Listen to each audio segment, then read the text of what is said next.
There does seem to be an internationally coordinated effort by, for want of a better term, the censorship industrial complex to suppress dissent across a range of areas. And it seems to be pretty effective, and it all seems to be happening under the radar. The coordination seems to be happening at quite a high level. It isn't just, NGOs and lobby groups and charities.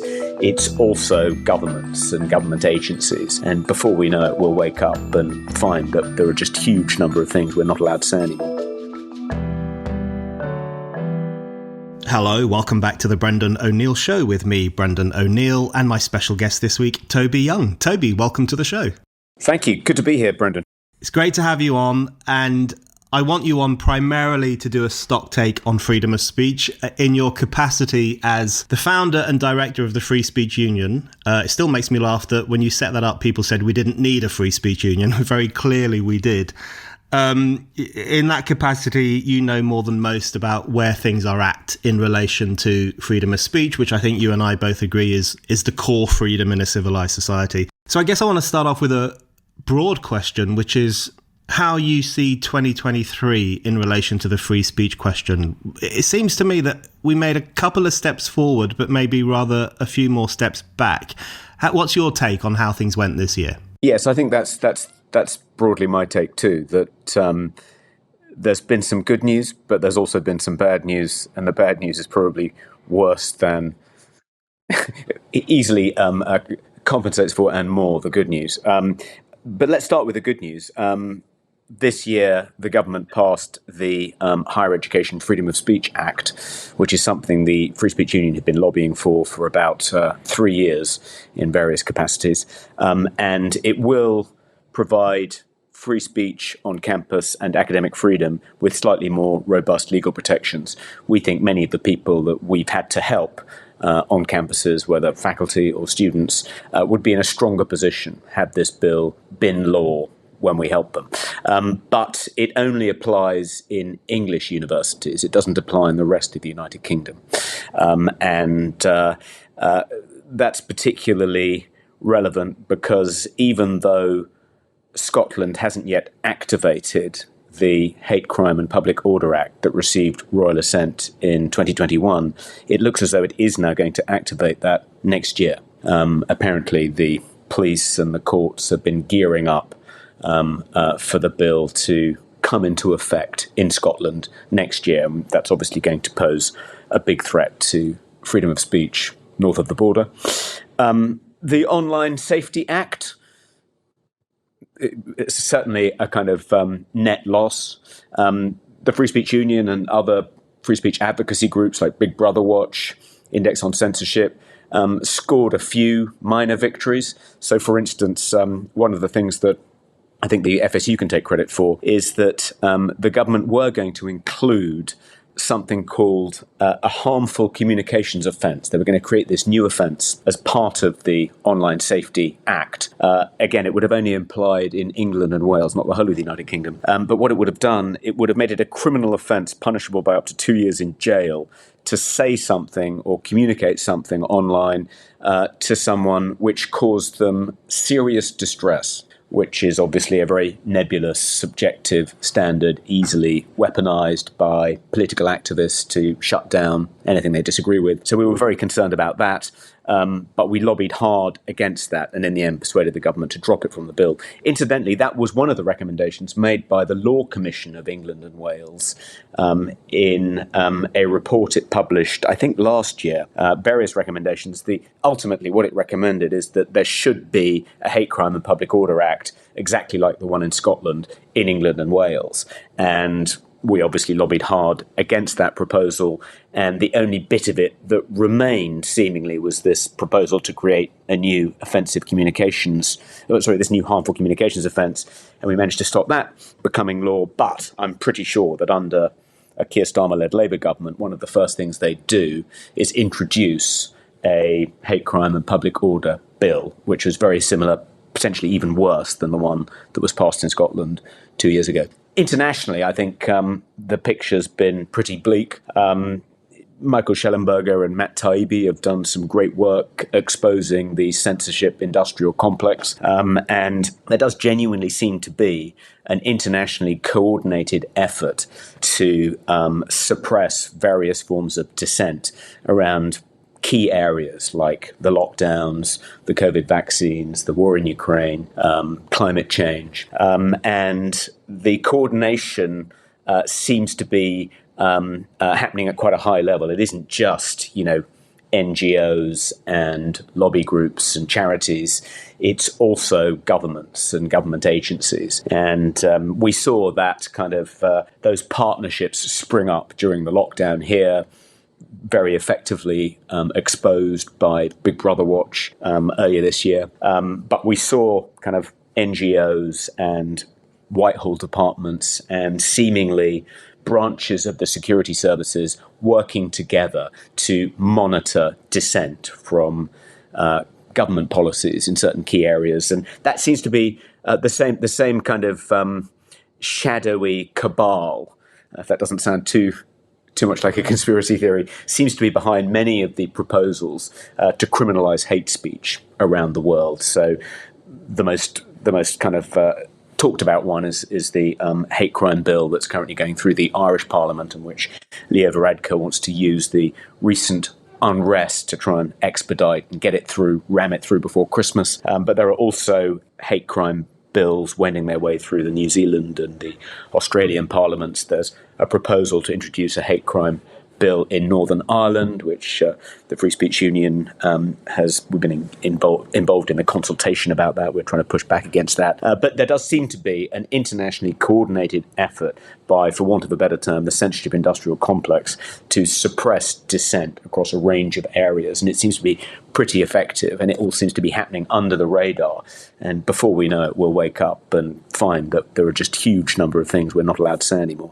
Yeah, that's a really useful outline of where things are at, and I want to come back to some of those issues, particularly the globalization of the hate speech idea, which I think is one of the most worrying trends that has really come to the surface in 2023. But I want to dig down for a moment into a contemporary controversy in many ways, and something that I know you've been thinking about. You mentioned there, as you were speaking, about the potential weaponization of distress if we were to have a law in this country saying that a harmful communication is illegal. You could easily imagine people saying that articles by you and me, for example, might cause them distress, and therefore, if we were to send them around, we could be guilty of some kind of offence. But in relation to the question of distress and whether it's ever justifiable to limit speech on the basis of other people's distress, I want to ask you about the Israel-Palestine issue, an issue close to both my heart and yours. And particularly I want to ask you about the pro-Palestine marches. I'm doing pro-Palestine in quote marks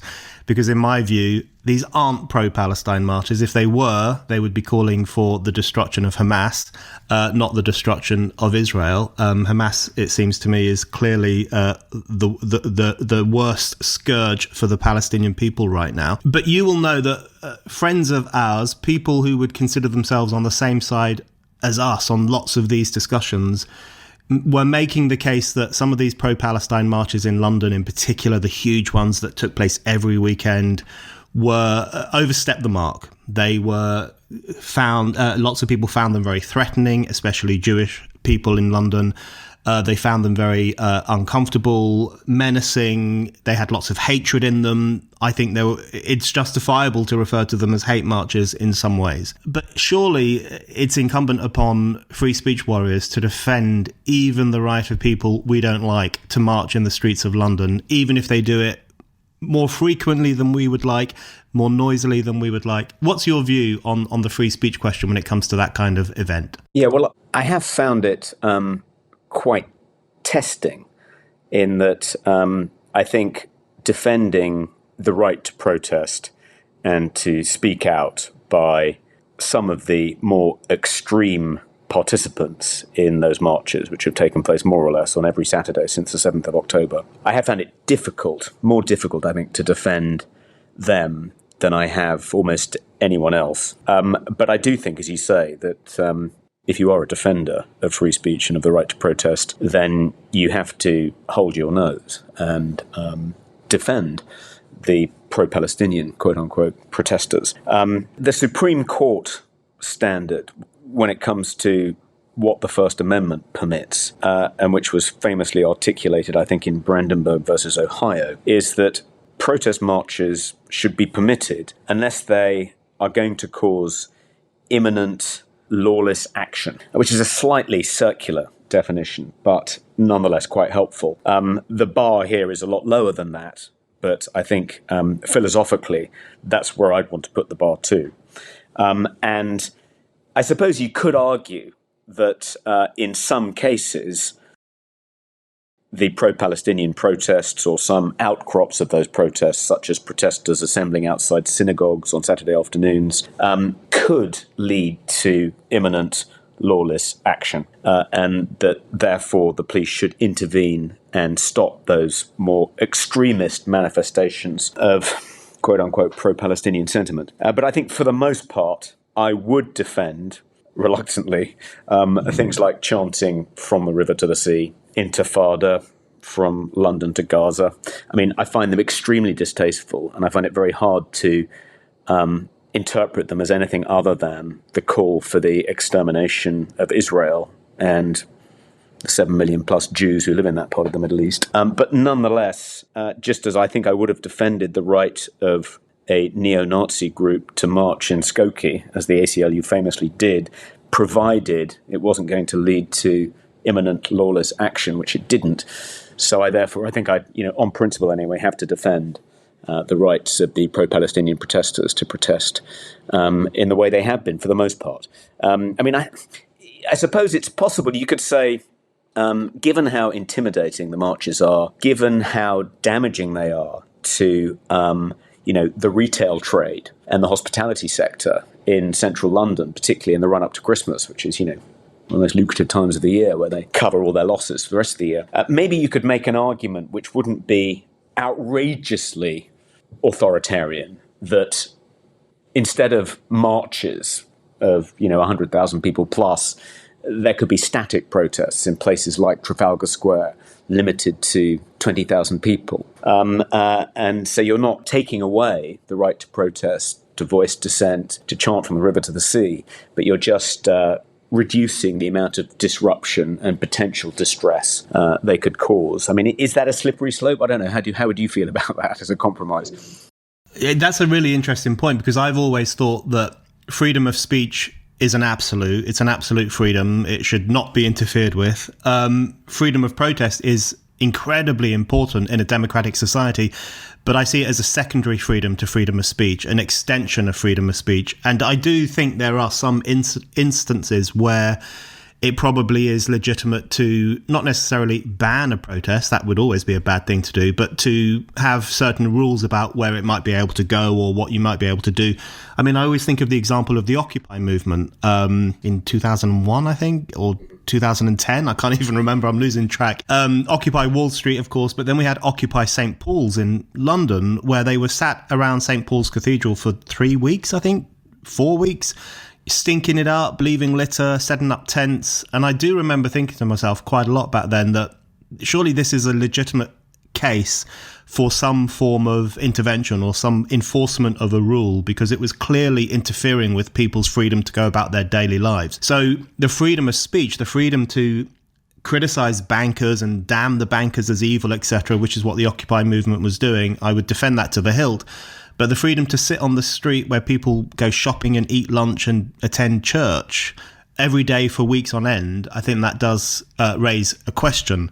But I agree with you about the pro-Palestine marches, and I think that they should be allowed to go ahead in the way that they did. And I think it's useful to remind ourselves that another benefit of freedom of speech, of course, is that it allows us to see where bigotry exists in our society, who has bigoted ideas, why they have these ideas, what they consist of. I think another great thing about free speech is that it shines a light on hatred and allows us to see it and allows us to challenge it. And knowing that there are significant numbers of people in our society who have these Israelophobic views and these anti-Western civilizational views, I think is probably a net benefit in the round for those of us who want to improve things. Yes. I mean, I don't want to sound naively optimistic, but it does feel as though the reaction of some parts of the woke left to the atrocities that occurred on October 7th has been damaging to their cause. They have revealed themselves in a way which I think has shocked people who until now were inclined to just write it off as kind of youthful high spirits and the kind of thing they were like when they were in their, in their student pomp. And I think it's brought home to a lot of people that underlying this ideology, there is a kind of very toxic strain which they weren't perhaps aware of before. So I agree with you on that score.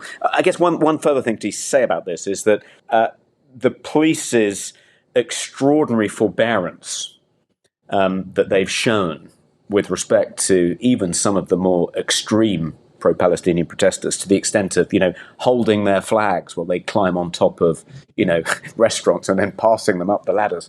I mean, just extraordinary. Many people have made the point that they haven't shown anything like the same forbearance when it comes to less fashionable causes being protested, such as the anti-lockdown protests. And actually, when they have gone in mob-handed and arrested people, they've been much more likely to arrest counter-protesters, like, the football lads, than they have the pro-Palestinian protesters. However flagrantly they're breaking the law. And clearly, Suella Braverman's right. There is, this is evidence of two-tier policing. And it just seems absurd that, a grandmother can be taken in for questioning and have a non-crime hate incident recorded against her name because she puts a gender-critical sticker on a pride poster or is suspected of doing so.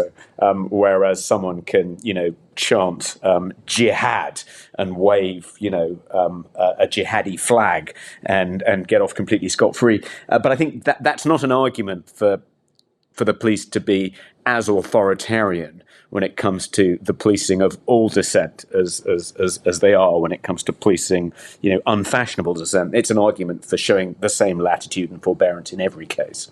Here at Spiked, we know just how much independence matters, not just in journalism, but in business too. We also know that getting started is often the trickiest step. Luckily, there's a way to make that step really simple, and it sounds like this. That's the sound of another sale on Shopify, the innovative all-in-one commerce platform that gives you the power to launch and grow your very own business. Shopify empowers aspiring business owners like you everywhere in the world, whether you specialize in fine leather shoes or home-brewed booze. Whatever you're good at, Shopify simplifies how you sell your goods, both in person and online. Setting up your store, getting paid, and expanding your business reach has never been this straightforward. Now, I know what you're thinking. How can it be that easy? Well, Shopify focuses on making the basics effortlessly simple. It gives you everything you need, from an intuitive point of sale system that's ready for your shop to a unified digital setup. Even better, Shopify will help you find new customers by putting your business on social media marketplaces like Facebook and TikTok. And don't worry about losing your independence. Shopify puts your ideas and ambitions at the center of everything. Through Shopify's simple management dashboard, you'll never lose sight of your needs and your goals. So why hold back? If you want to finally bring your business goals to life, it's time to team up with Shopify. Sign up for a £1 per month trial period at shopify.co.uk/Brendan. All lowercase. That's shopify.co.uk/Brendan to take your business to the next level today. Shopify.co.uk/Brendan. Yeah, my favourite moment was when the Metropolitan Police explained that the word jihad has many meanings. It was so, these pound shop Islamic theorists that the Metropolitan Police have become. And you just think to yourself, hold on, this is a mob of people chanting for Muslim armies to launch jihad against the Jewish state. I don't think there is any mystery as to what they intended to say with that. But I did want to ask you, in fact, about double standards, which you've raised there. And I agree with you that I think the fallout from the Hamas pogrom of the 7th of October in the West has been extraordinary. And I think it really has highlighted the moral rot that exists in many of our institutions and many of our political movements, especially amongst those who pose as progressive and enlightened and fair. They are very often at the forefront of some pretty hateful ideology that has come to the surface over the past few weeks. I wanted to ask you about this in relation to campus censorship, which has been a serious problem for a long time. And in the week that we're speaking, we've seen 3 presidents of American universities, like proper top Ivy League universities, MIT, Harvard, and Penn, at a congressional hearing where they were being grilled on whether it's acceptable to call for a genocide of the Jews on their campuses. And they and ahed and said, it probably is within the rules as long as you don't act on it, which I guess that's a relief that they don't allow people to act on the genocide. But it got me thinking about the extraordinary double standards that exist on campuses and in society more broadly, where if you refer to a trans woman as he, you could potentially be blacklisted, protested against. In the past, pre-Elon Musk, you could be banned for life from Twitter. If you ask a person of Asian heritage, where are you from? That is apparently a racial microaggression that calls into question their status as British citizens, etc. And yet, we're told that it's fine to say, let's have a genocide of the Jews, or it's fine to talk about Israel in the most demonizing language imaginable. It's fine to refer to the Hamas pogrom as a counter-offensive, which a meeting of Columbia University students intended to do in the week that we're speaking as well. How do you explain this? How do you explain this extraordinary double standard where the kind of people who will run away to a safe space to hide away from someone like you or Kathleen Stock or Nigel Farage are more than happy to say the most hateful and in some cases racist things about Jewish people and Israeli people? Well, I think it's exposed many of the proponents of woke culture in American and British universities as being much more politically contentious, much more ideological than they've hitherto been prepared to admit. I mean, the argument for shutting down disagreeable speech on campus is that it's never presented as, well, I don't think this person should be allowed to talk about the problems caused by mass immigration because I happen to disagree with them and I don't share their politics. That's never the argument. The argument is if a recently arrived asylum seeker in the audience heard Nigel Farage setting out the case for more restricted inward migration, that could be really psychologically upsetting for them. That would disturb their well-being. That's the argument for no platforming gender-critical feminists, that it could cause all kinds of psychological harm to vulnerable, disadvantaged people in the audience. And universities have a duty of care towards those vulnerable, historically disadvantaged groups. It's always presented like that. It's never presented as, I just disagree with this person, I don't share their politics, and therefore I want to shut them up. It's always presented as politically, not nearly as contentious as that. They appeal to these kind of broad, universal principles of defending vulnerable people from harm. But what we've seen since October 7th is that when you take a historically marginalized group, such as the Jews, there isn't the same enforcement of restrictions on speech likely to cause them psychological harm as there is on speech likely to cause other, more sacred minorities psychological harm. And it exposes the degree to which it is all underpinned by a particular politically contentious ideology. And I think that's important and helpful because one of the ways in which the woke mind virus replicates itself is by presenting to the person exposed to it as something politically neutral and uncontroversial, something that any sensible, normal, compassionate humanitarian person would unhesitatingly sign up to.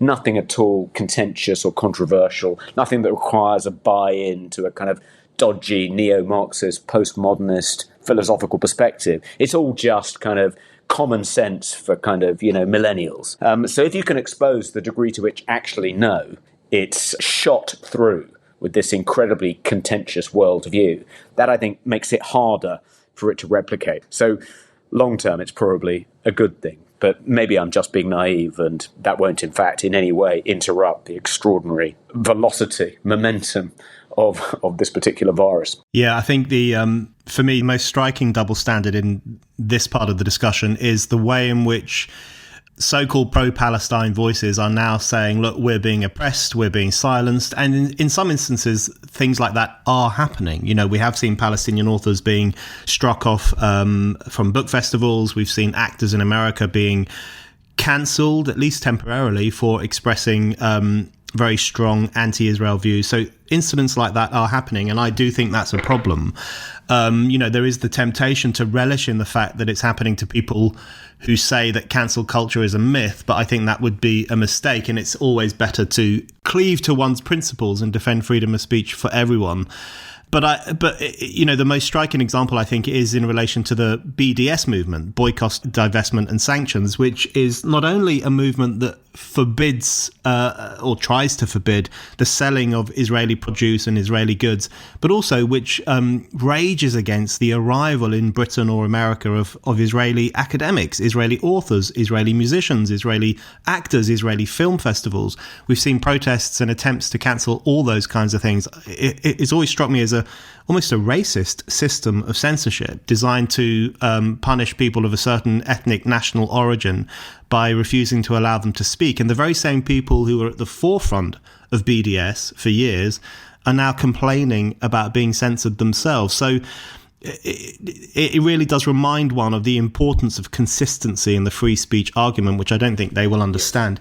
But I did want to ask you, in relation to both to that and also the question of what Jewish students on campuses are supposed to do about this problem, because I recognise that there is a temptation amongst Jewish students who feel very lonely at the moment to make the case for their inclusion in the system of the safe space. To say, look, these rules should apply to us as well. We should have the right to a safe space. We should have the right to be protected from psychologically harmful ideas. And I understand that temptation. That is basically a demand for equality under the system that currently exists on campus. But there could be a mistake there, couldn't there? Might it not be better to, rather than say we want in on the safe space as well, to challenge the whole idea of the safe space instead? Yes, that would be by far the better outcome. One source of hope is that the Higher Education Freedom of Speech Act, I think when it comes into force, had it been in force now, it hasn't been activated yet, will be in about 6 months, but had it been in force, I think it would have protected some of the pro-Palestinian academics and students who got into trouble for chanting things like "from the river to the sea." And that may awaken the woke left to the importance of putting in place these more robust legal protections for free speech on campus. Then it may be that the next government, if it's a Labour government, will be less likely to unwind that particular piece of legislation, given that actually it will serve to protect people on their side as well as on our side. And maybe, it's been extraordinary to see kind of woke warriors suddenly kind of becoming overnight conversions to the cause of free speech and bleating about, how their free speech rights are under attack. And until yesterday, they were saying that the free speech crisis is a complete imaginary malady dreamt up by, Daily Telegraph columnists like Douglas Murray. Not real, nothing to see here. Suddenly, they realize it is a problem for them and for others. And so, in the long term, maybe that'll be quite helpful. One other point on this I was going to make, Brendan, is that one of the extraordinary bits of gaslighting that has taken place in the past couple of months is the claim, mainly by the kind of establishment woke left, that all the anti-Semitism is on the far right. Nothing to see here. Look over there. And the claim that X has become a kind of festering sewer of anti-Semitism under Elon Musk, and the boycotting of X as a consequence by all these kind of American corporations like Disney. It just seems completely preposterous. It's very much a way of trying to avoid confronting the kind of exposure of quite deeply embedded anti-Semitism on the woke left. But it's just a pretense that they don't have a problem, and the problem exists entirely on the right. Yoram Hazony wrote a very good piece about this for the Daily Skeptic, actually. Yeah, I agree very much with that. Right, you mentioned X there and Elon Musk, and I did want to ask you about censorship online, which you mentioned in your opening comment as well. It can feel sometimes quite difficult to get a handle on how things are going on the internet. I mean, one thing I know for sure is that the promise of internet freedom that we saw 25 years ago or so, when the internet really took off, has died a death. You know, there was this dream that this would be a liberation even more profound than the printing press. You know, for the first time in history, people would have the ability to publish their ideas without even needing an editor, never mind a prince or a priest or a politician to tell them what they can and cannot say. There was this aspiration to an extraordinary new era of freedom of expression. It hasn't played out like that. Partly because the social media oligarchs have proven themselves very keen to censor people on Facebook, on Twitter, pre-Musk certainly, and elsewhere as well. And also now because the state is increasingly sticking its beak into what people say online. You mentioned the online safety bill in the UK. There's also the Digital Services Act in the European Union, which could impose huge fines on social media companies if they fail to take down illegal or problematic content or misinformation as well. Are you hopeful? Well, firstly, explain to us a little bit about how free speech is online at the moment. Is it getting less and less free in a palpable way? And are you optimistic that it's going to turn around at any point soon? Yeah, well, it's undoubtedly, I mean, I think Twitter, or X as it now is, has undoubtedly become a freer platform under Elon Musk. You're less likely to be kicked off for misgendering someone, that kind of thing. So I'm concerned that the advertising boycott seems to be very effective.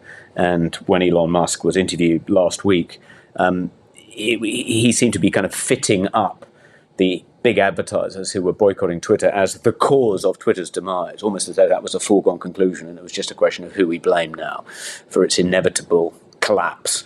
That's quite a depressing prospect, because I think one of the few wins our side has had over the past couple of years has been Elon Musk's purchase of Twitter and turning what is the most important social media platform in the public square into a pro-free speech platform. So if that disappears, I think that'll be an absolute disaster. I think that his life will become more difficult when the Digital Services Act kicks in combination with the Online Safety Act. I mean, one concern is the Free Speech Union, Big Brother Watch and other lobby groups lobbied hard against the inclusion of any anti-misinformation or anti-disinformation clauses in the Online Safety Act successfully. So you won't find the word misinformation or disinformation in that particular piece of legislation.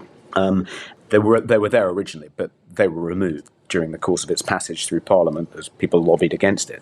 But in the Digital Services Act in the EU, which of course doesn't apply here, social media companies are required, in order to get licensed to operate within the EU, to remove misinformation and disinformation. They have to include something about how they're going to remove that in their terms and conditions as a condition of being licensed to operate within the EU, as you say, on pain of fines if they then fail to enforce those policies, massive fines. And the worry is that even though there's nothing about having to remove misinformation or disinformation in the Online Safety Act, that companies like Twitter, Facebook, Instagram, YouTube will just have, European-wide terms and conditions. They won't differentiate between the EU and the UK. They'll just pledge to remove misinformation and disinformation in every region, just to be simpler than having differentiated T's and C's.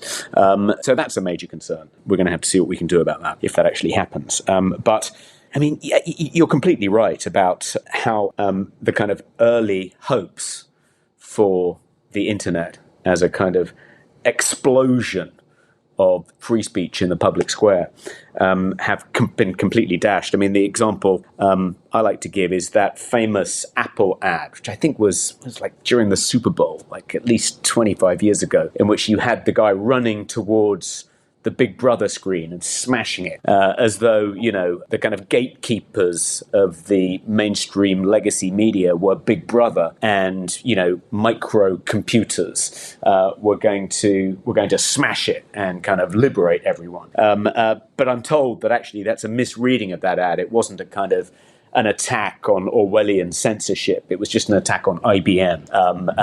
But certainly that all that kind of rhetoric that surrounded the birth of the internet gave rise to expectations that have been completely dashed. And to all intents and purposes, social media has become Big Brother, and it's become a tool of censorship that is used very effectively by governments or government agencies at one remove.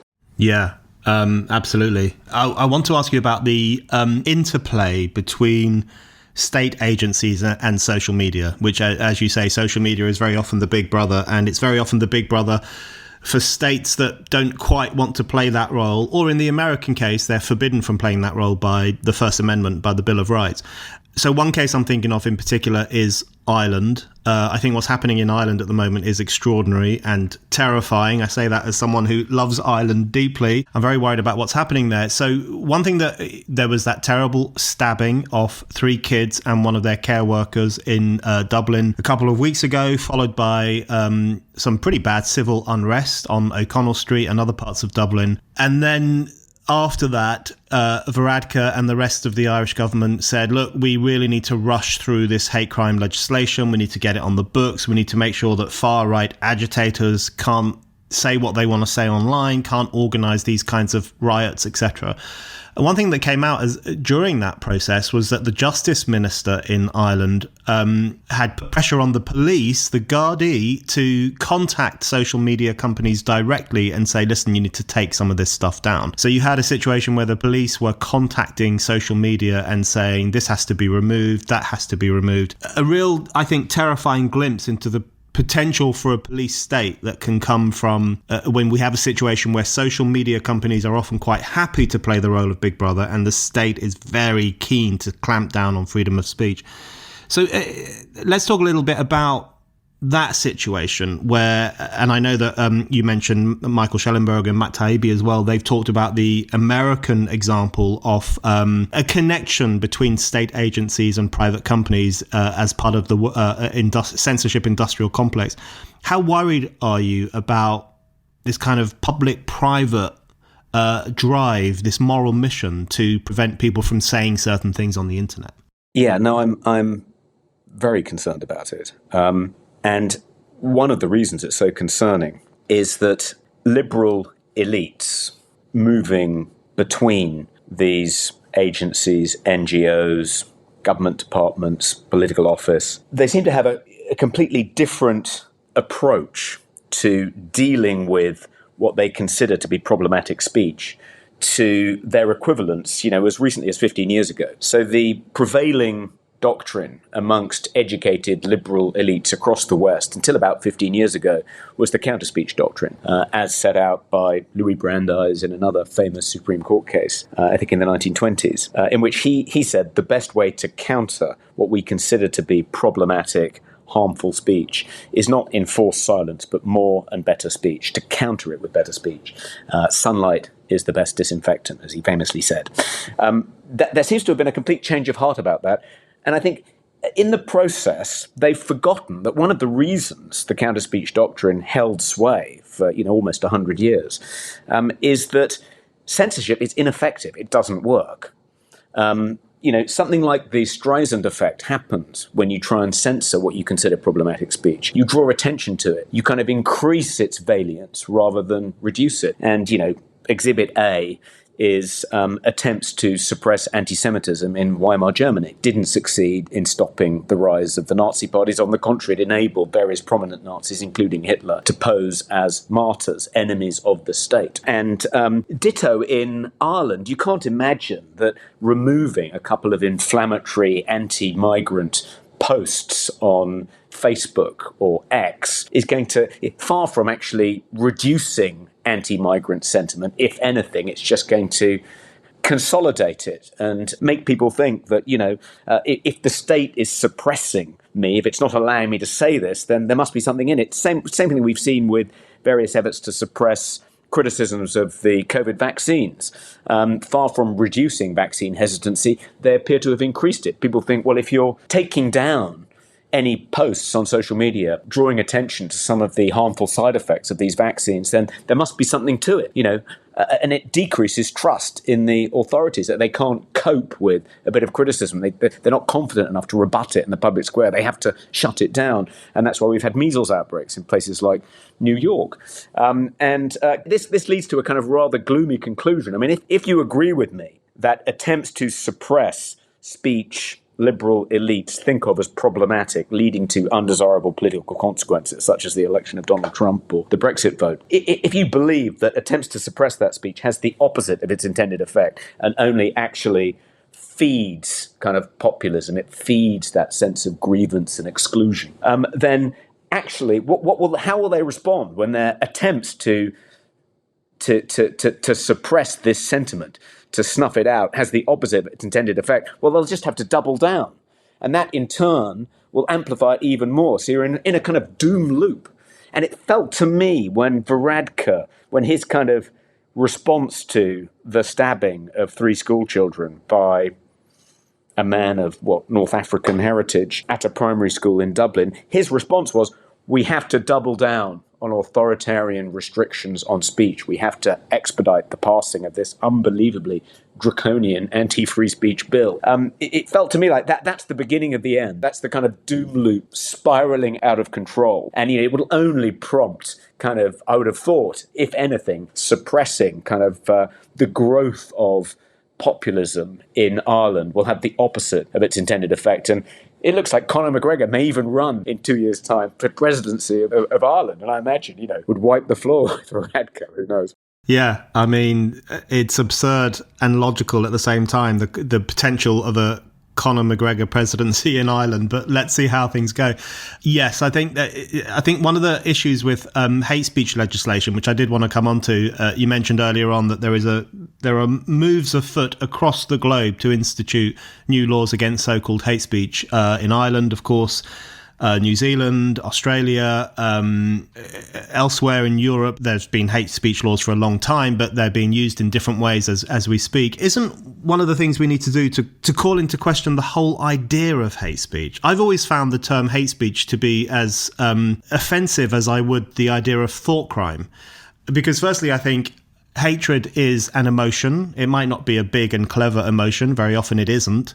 But it is an emotion. It is a feeling. And I don't think the state should be in the business of policing how people feel about things or the intensity of their emotions in relation to immigration or whatever else it might be, or Islam. But also, alongside that, as you will know, a lot of perfectly legitimate moral and political points of view are very swiftly rebranded hate speech these days by the woke elites. If they take offence at something, they will say, well, that's clearly hate speech. For example, a gender-critical feminist standing up and saying, that person in a dress over there is a man. There are lots of people around, including influential people, who would consider that an act of hate speech, whereas I would consider it a statement of fact, a statement of truth. Don't we need to start calling into question the whole category of hate speech, both in terms of pushing back the state's right to police speech and also the criminalisation of moral viewpoints that's taking place? Yes, and I can give you a really good example of a perfectly legitimate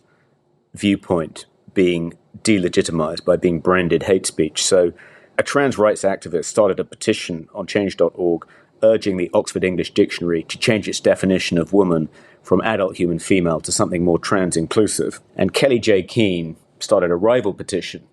And all she did in her rival petition was urge the OED to retain its existing definition of woman. And her petition, not the other one, her petition was taken down by change.org on the grounds that it was, quote-unquote, hate speech. You're absolutely right. It's a rhetorical maneuver to try and delegitimize points of view you disagree with, as is branding a point of view you disagree with, misinformation or disinformation. You found this kind of during the aftermath of the Brexit vote, there was this left-wing conspiracy theory that the only reason the British public had narrowly voted to leave the European Union is because they were misinformed by these bad actors, in some cases, financed by the Russian state. And that was the only possible explanation. It wasn't that there was a conflict of values. It wasn't that there were some costs associated with globalization which were damaging the working class in particular. No, it was just because these stupid voters had been led astray by misinformation and disinformation. It's a kind of, why do the kind of defenders of the status quo, of the kind of current regime, why do they constantly engage in these ways of avoiding having kind of meaningful philosophical debates about fundamental conflicts of values in the public square? It must be because they're not terribly confident of their own position. They don't want to be forced to defend it because they don't really know how to go about it. And that became apparent, I thought, very clearly. It was a real insight, I thought, when Nigel Farage was debanked. And I guess one of the good things that's happened this year is that Nigel and others have drawn attention to the debanking phenomenon, and people have realised, just how much overreach there is in these institutions when it comes to the policing of speech and thought. But one of the revealing things I thought about that episode was that Coots and Nat West couldn't be honest about why they debanked Nigel. They debanked him because they disagree with his political views. The subject access request that he submitted revealed that. There were various memos, exchanges between the people involved in the decision to debank him.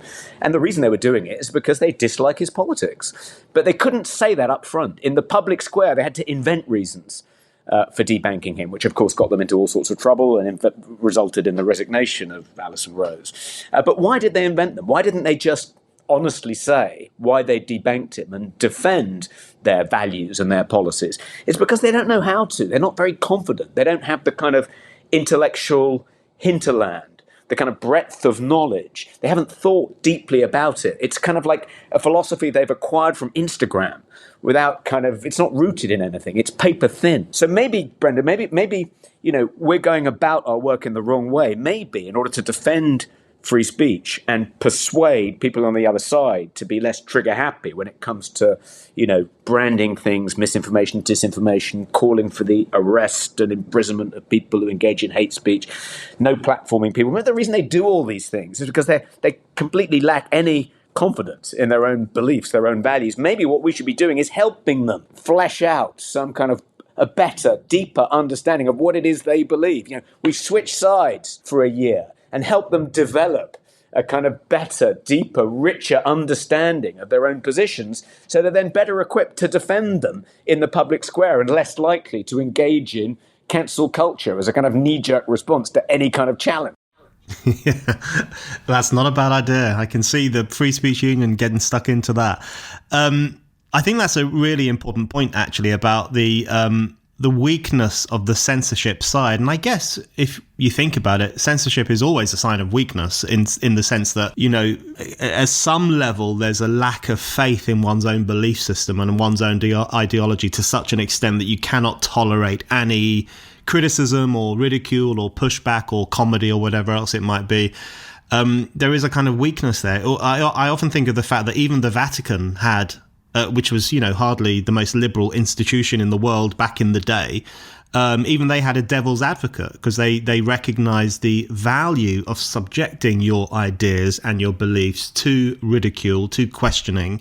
So whenever they would put someone forward for sainthood, they would invite a devil's advocate to put the case of Satan himself. This is why he shouldn't be a saint or she shouldn't be a saint, because there is such value in having your ideas tested. It helps you to sharpen them, to make them better, to improve yourself. So the weakness bound up in that instinct to censor everything, I think is really important. And we end up with censorship in denial, where people are being censored, but the people censoring them haven't even got the balls to say, yes, we are censoring you. They make up all sorts of excuses, as you were saying earlier.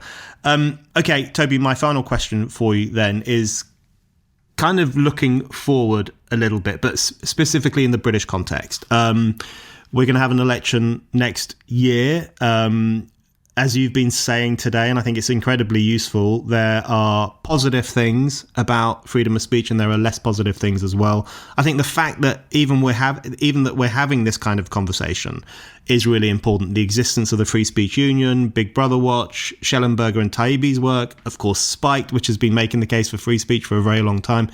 All of these institutions, I think, are playing a really important role. But looking forward to 2024 in Britain, I can't feel very rosy, because it does seem to me that Labour is not on the side of freedom, as we know. They've even been having discussions about outlawing misgendering, for example, and who knows what else they're thinking of. The Conservative Party, I think, in its current form, doesn't quite understand the threat that wokeness poses to liberal society and to the values of our society. I think they don't get it, and they tend to treat it as a small, minor issue. Do you see anything cutting through in Britain in 2024 that might blow that up, that might bring the parties to their senses? How optimistic do you feel about freedom in Britain in the next year? Yes, well, I think the only reason I can think of to be optimistic is that I think a Keir Starmer-led majority Labour government will certainly be even less sympathetic to free speech concerns than the present government. And it'll be very difficult, I think, for the Free Speech Union to get much traction, to engage with the next government on issues like, a hate crime and public order bill, some kind of ban on misgendering that Annalise Dodds talked about. But on the plus side, in the same way that Trump's victory in 2016 and successive Conservative victories since 2010 have kind of galvanized the woke left and produced this kind of hysterical opposition to what they think of as the kind of racist, white, privileged elite kind of running everything, winning elections.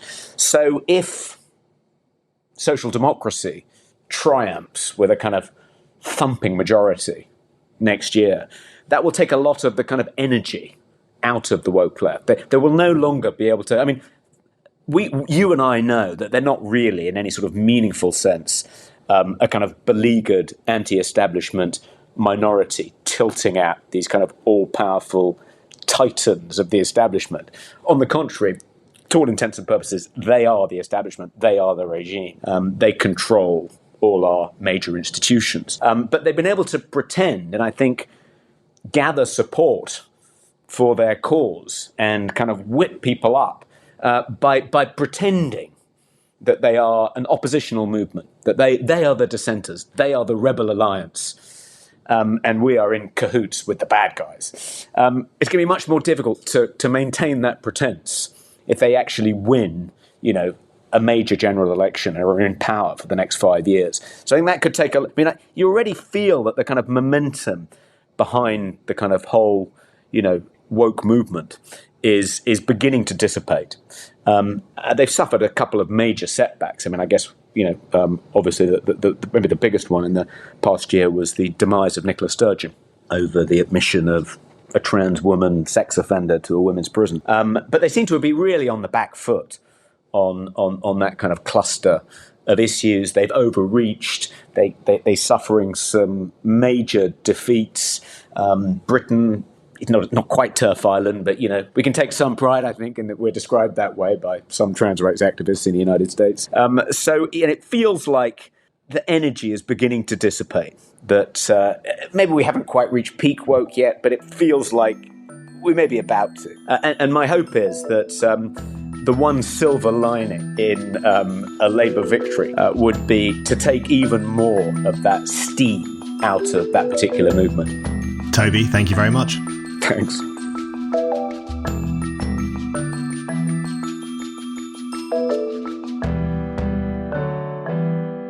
Thank you for listening to The Brendan O'Neill Show. We'll be back with another guest and more discussion. Don't forget to subscribe, and in the meantime, keep reading Spiked at www.spiked-online.com.